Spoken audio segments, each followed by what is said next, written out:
My name is Devun Hansen, and I'm the Vice President of RAD Youth Council. Hi, I'm Shandel Payne, and I'm the Secretary of RAD Youth Council. We are RAD. RAD doesn't just mean we're awesome. RAD stands for respect, accept, and defend. Respect yourself and others around you. Accept everyone for who they are and what they love. Defend the rights of every living thing. And we got the term RAD from the word radical, which dictionary.com defines as a person who advocates fundamental political, economic, and social reforms by direct and often uncompromising methods. And that's what we do. We didn't like what we were seeing in our schools and in our lives, so we started RAD to become advocates for social reform. When we researched issues affecting youth, we found that 38% of boys in secondary school reported using protein supplements, and about 6% of high school students admitted to experimenting with steroids. 69% of girls over the age of 10 reported that magazines influenced their idea of a perfect body. 30% of young people admit to bullying themselves. Over 77% of students have been bullied. 42% of LGBT youth feel they are not supported in their own community. Over 40%, or nearly 40%, of homeless teens identify as LGBTQ+. There are approximately 1.7 million homeless youth in the U.S. 60% of Utah youth who age out of the foster care system end up homeless, incarcerated, or dead. 63% of youth who have died by suicide have gone through the juvenile justice system. 80% of teens who have attempted suicide have given clear warning signs. We are the radicals that are going to change this, and we will not give up. So we're here today to tell you about how rad kids really are, what adults can do to be supportive, and what kids can do right now to start creating major change.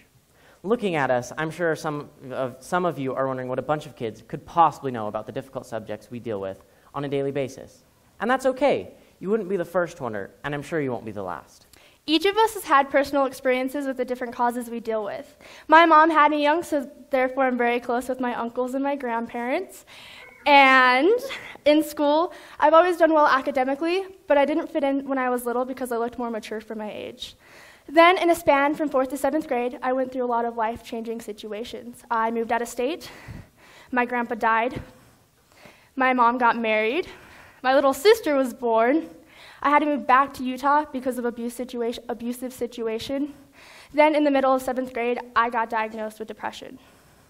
Now, we've rebuilt our life. I live with my mom and my little sister. I deal with my depression in a positive way, while I focus on my music, photography, and surrounding myself with positive people. And that is what's brought me here today. I grew up in a split household. I went between my mom and my dad's house pretty often, and we were moving a lot, which made it hard to feel like I had a home.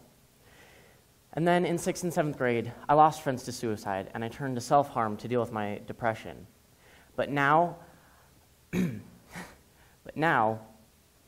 I work with RAD Youth Council, and I've made a lot of new friends. I've connected with other teens and realized that there are better ways to deal with depression other than self-harm. With all these struggles, last year we decided to own our voices. In March, we held a 3-day event called Excuse Me While I Change the World. We love the name so much. Yeah, it's awesome, right? We love the name so much that we renamed our parent organization, making Excuse Me While I Change the World the official name. Day 1 consisted of a fashion show for all types, shapes, and ages of people. It was called Everybody's Different. And we wanted to raise awareness for bullying prevention and encourage others to be comfortable with themselves. It was awesome to watch kids as young as 2 strut their stuff down the runway with huge smiles on their faces. Seeing everyone so confident and comfortable in their skin was amazing. And on the second day, we were focusing on suicide prevention and mental health stigma in an art show called Art Needs No Labels. We displayed and auctioned art from people of all ages and art styles and encouraged even novice artists to share their work. Teens Tanner Kirk and Carly Ownby spoke about their experiences with suicide, the stigma surrounding mental health, and how spreading hope can help save lives. We saw new artists watch as people admired their artwork. Many of them were surprised to find that people were as impressed with their artwork as they were by the work of artists who had been selling art for years. In fact, the largest bidding war was for an awesome piece that was submitted last minute by a teen who was sure no one would want it. The 3-day event ended with a concert called We'll Sing for Food that brought awareness to homelessness and hunger. Youth were backstage helping bands set up, moving equipment, and several of us also spoke on stage about our mission. The bands were fun and supportive to work with. They taught our council members a lot about live music and how to manage a stage setup. Throughout this adventure, we've had amazing support and made great connections with local bands, artists, organizations, adults, and youth. It was the push we needed to go further with RAD. It gave us the confidence to keep going, to change the world. With this newfound confidence in ourselves and our abilities, we went on to do more events and activities. In May of this year, we held another fashion show for youth. It helped raise the self-esteem of our council members and told the community that beauty isn't defined by size or shape. For me, because everyone is so different personality-wise and body-wise, it was amazing to see them all so confident and just strutting their stuff down the runway like nobody's business. I saw my friends being more happy and confident with their bodies. It was the coolest part of the show. We've also started setting up booths at different community events. It's given us an opportunity to speak to kids and adults about what we are doing and all the ways they can get involved. People try to discourage us quite often. We hear all the time how cute, silly, or interesting it is what we're doing. You think this is cute? Changing the world is hard. There's nothing cute about it. You think it's silly? People are starving, taking their own lives, and are not feeling supported in their own homes. Please tell me that what I'm doing is silly. We all know when someone's bored with us and they say, yeah, or, cool, or. That's interesting. They're right, though. It's not interesting. It's fascinating. You can't tell me that seeing kids take a stand to change the negative is not rad. We've also heard you can't take on that many causes. It didn't start this way. In the beginning, we were an organization that focused on putting an end to bullying. We worked with City Councilman Charlie Luke on the Salt Lake City Bullying Prevention Program. As we helped to create the program for Salt Lake and met other organizations, we realized that bullying and suicide go hand in hand. Finally, we began to see that if we truly wanted to stop bullying and suicide, we had to go to the root of the problem. We started by empowering youth by working with organizations that supported different causes, enabling us to work on multiple issues without doing it all alone. The most frustrating thing we hear is, you're too young to be doing this.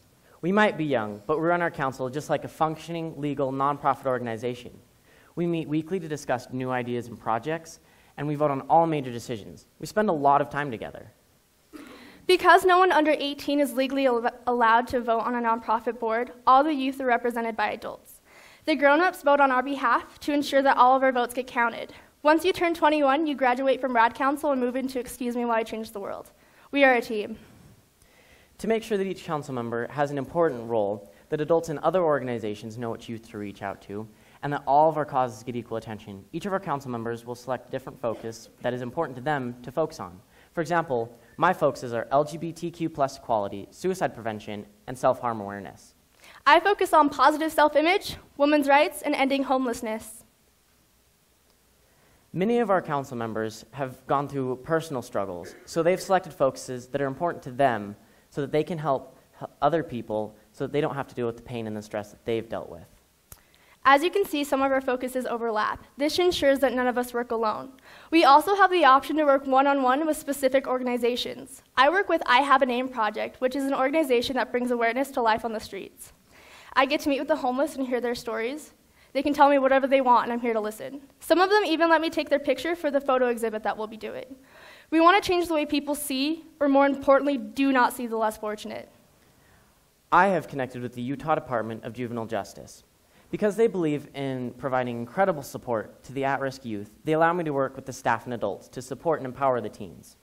I do this through weekly programming that focuses on suicide prevention, kindness, making positive decisions, and suicide prevention. I am the only youth that is currently authorized to work with the kids in observation and assessment. These one-on-one connections with other organizations help us improve communications between youth and adults. Basically, we're translators for the vast gap between youth language and adult language. We're not just kids. We are not accessories. We are advocates working to better our world. In an effort to reach as many kids as possible, we have spent the last couple of years putting our program in Utah schools. We do fun assemblies, we talk about bullying and suicide prevention, as well as teach a small group of kids how to be ambassadors to spread the RAD message. Funding is raised by shoe drives, so parents and schools don't have to pay for programming. Although we're from Salt Lake City, we're working with other organizations to help expand our program to other states. We already have schools set up for presentations this year in Salt Lake City. And soon, students around the nation will have access to the RAD Ambassador Program. RAD ambassadors will have access to the RAD Leadership Council, which will give them access to support, materials, resources, and ideas. Our goal is to make students feel strong and empowered. We want everyone to respect, accept, and defend each other, to make bullying non-existent. Youth in other cities and states can also create RAD councils in their own areas. All they have to do is go to radyouthcouncil.org. They will have access to our leadership council, our program, and details on how to set up events. Speaking of events, we're doing some awesome ones right now. Has anyone heard of Johnny Depp? Yeah! Okay, well, you gotta know who Tim Burton is then. This October, we'll be hosting a Tim Burton-themed Halloween party. This will give, yeah, I know, it's gonna be awesome. This will give kids a fun and safe environment for meeting new people, all while being decked out in fantastic costumes. Everyone likes to get dolled up from time to time. It's a confidence booster. Kids have parties and school dances, but it's not the same as when an adult gets to go to a benefit or a cocktail party. So we'll be throwing an event called Youth Night Out. It'll be a formal art exhibit and a fundraiser. Sparkling cider and champagne glasses, a raffle, an auction, and really nice fancy food. Who wouldn't want to be a part of that? It'll be classy and sophisticated with a youthful twist. Making a difference and giving every kid a voice will start this revolution. It's time to step up and let our kids be more involved. We need to start taking them more seriously and give them the opportunity to share their voice. With the method that RAD Council and Excuse Me believe in, your family, school, and community will become more connected. People will start to see change. Our lifestyle can become more positive if everyone comes together and accepts people for who they are. We need to stop defining others by age, religion, race, gender, and sexuality. We need to become more connected. We are done being silent. Kids are more powerful than you realize. We can do more than you think we can. We aren't stupid or immature. We're tired of not being listened to and being told that we're less than adults just because we have less years under our belts. Kids are ready to speak out, and we hope you're ready to listen. If you don't listen to kids, you're missing out on all the awesome ideas they have. Kids are listening to each other, and we're here to help you listen to them. Start being activists for youth by empowering the kids around you. You will see so many new inventions, concepts, and changes, all for the better of our world. You need to get to know your kids. Listen to them. Don't take it too personally. Facilitate their hobbies and passions. Support them in whatever they do. You'd be surprised what your kids know.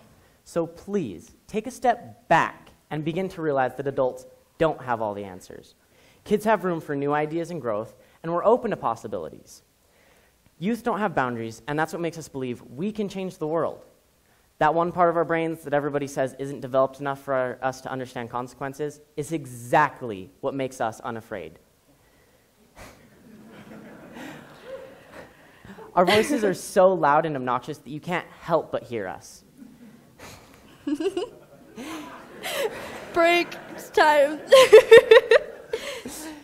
We are also reckless and willing to take risks adults are not.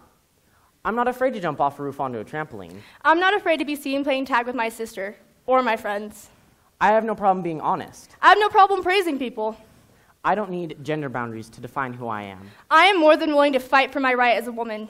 I'm strong enough to fight for solutions to global issues. I am brave enough to stand in front of you and tell you what is wrong with our world. Are you?